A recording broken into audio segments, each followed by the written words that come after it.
when I took over the job 11 years ago, we were trying to compete with the big dogs, just basically be relevant. And as we had kind of basically rolled up our sleeves and gone to work, I think this is our 5th state tournament in the last 10 years.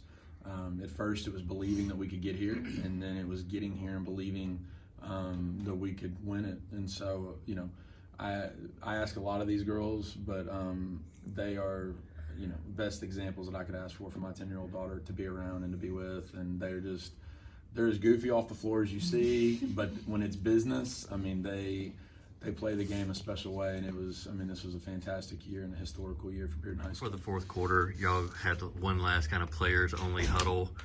Would you mind kind of sharing what was going on or what was said, or it just seemed like a poignant moment there?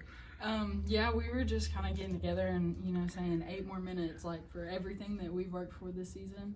And we just we're telling each other to leave it all out there, leave it all on the line. So it was just kind of a really special moment. Then Avery comes out, 3-point play. I think you hit a 3. It just seemed like whatever said worked. Yeah, it was clicking for us. And I think after that swing, we were kind of, knowing that we did it. And I think me and Bailey, before the quarter was even over, we were starting to get emotional. Because for me, I know I was just thinking back on, the 2 other trips that we've been to state and just haven't been able to complete it. And it was just really special. Where are you, Beth? It means everything. We've been at it since 5th grade, and like you said, sophomore year, that's the worst feeling. And to get to finish this Ravaging, it just means everything. And just sophomore year was the worst feeling, and we're on top of the world right now. And just an amazing feeling. I can't even describe it. Back home after we lost to state was literally the worst time on a bus there's ever imaginable. We were all so emotional and just disappointed, and I think that feeling, because all of us had felt that, even Bailey had felt that before, so we were all just motivated by that. We're not going to feel like that again, no matter what. You didn't play with a gold chain on, did you? I didn't.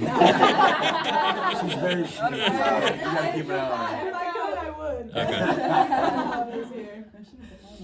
A lot of coaches say, well, I'm going to beef up the schedule. I want my team to be prepared come tournament time. But you can really see it in this group. It's no matter what, they don't get phased. They don't show panic or fear. It could be a 2-point game or 20, and they seem to execute the same. Very much. We after last year's exit, Avery's right. We got on that bus and we looked at it individually. They looked at themselves, coaching wise. We looked at ourselves and we said, okay, what do we need to fix? What do we need to do better? Emily couldn't say it any better. I think we are family, and family means sometimes you fight, and sometimes you get through things and you improve through things and you figure out where we need to get collectively.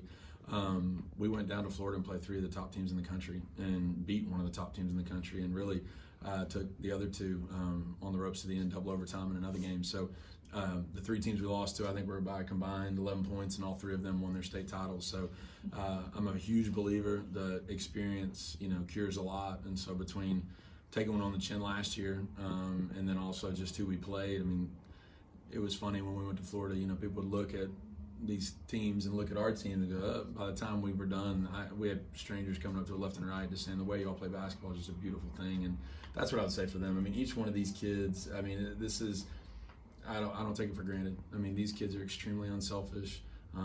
They are willing to share the basketball. If that means scoring 8 and having 6 or 7 boards, whatever, 5 assists, they'll do it. If it means they got to knock them down, they'll knock it down. And these 3 colleges are getting some fine young women, and the tall kid in the middle there, she'll have a good one to go to as well.